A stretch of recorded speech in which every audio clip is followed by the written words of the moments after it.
So yeah, this is a Hammond organ. Let's see what the sign on here says. Model M3, Form A1, serial number 56800. Pretty cool. And then down here we've got, this is the AO29 chassis. And this thing has a really robust power transformer with almost too much voltage. This thing right here is crazy. Output transformer, which is pretty modest. Good for 12 to 15 watts. Probably a really nice transformer. The speaker you see here is a field coil type, so that kind of dates this. This is probably earlier 50s instead of 60s. It does not have the black lower voltage power transformer, and it does not have the permanent magnet speaker. Anyway, so we're gonna start taking this thing apart. We're gonna take off this dust cover here. This is where you would add oil for maintenance. It's got these little caps, which I'm sure there's people looking for these little caps, because I'm sure those got lost a lot. And so this one only has the one amplifier. There's no reverb. The speaker is a field coil, so it's free if you want it. I'm not gonna use it for anything. My guess is it starts with a flathead. Right. Would you like a flathead? Please. Here's a flathead for your efforts. I guess one of the more satisfying things is taking this cover off, because this thing hides the really cool Spinet machine part. Power drills and flatheads just don't go together.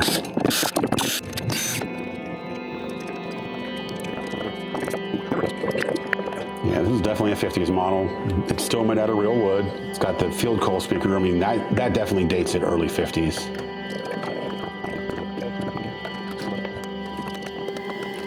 No, they did not want this thing coming apart easy.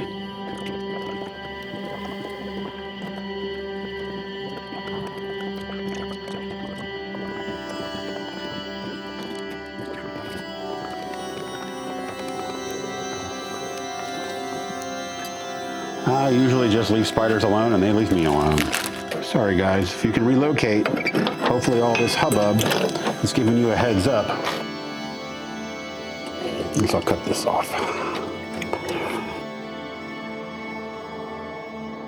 All right, at the end of all that, we have a blown up Hammond M3. You got your speaker, you got some electronics, you got your dust cover and some wood, you got your pedals, you got your Spinet.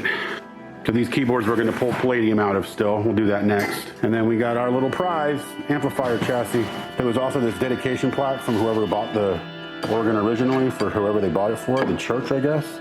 And my boy, J. Monroe Fulmer, the one and only. So after all that work, this is what we wind up with. On this top shelf here, we've got an AO14, which I already had, AO29, another AO29. This is a later one with the lower voltage power transformer. And then back behind there is an AO44. I got two AO30 chord organ. On the bottom, there's a reverb tank, an AO41, an AO42, an AO43, AO35. I've got a pair of 12-inch Alnicos and a pair of 10-inch Alnicos. The two 10s came from the chord organ, and the two 12s came from the L102.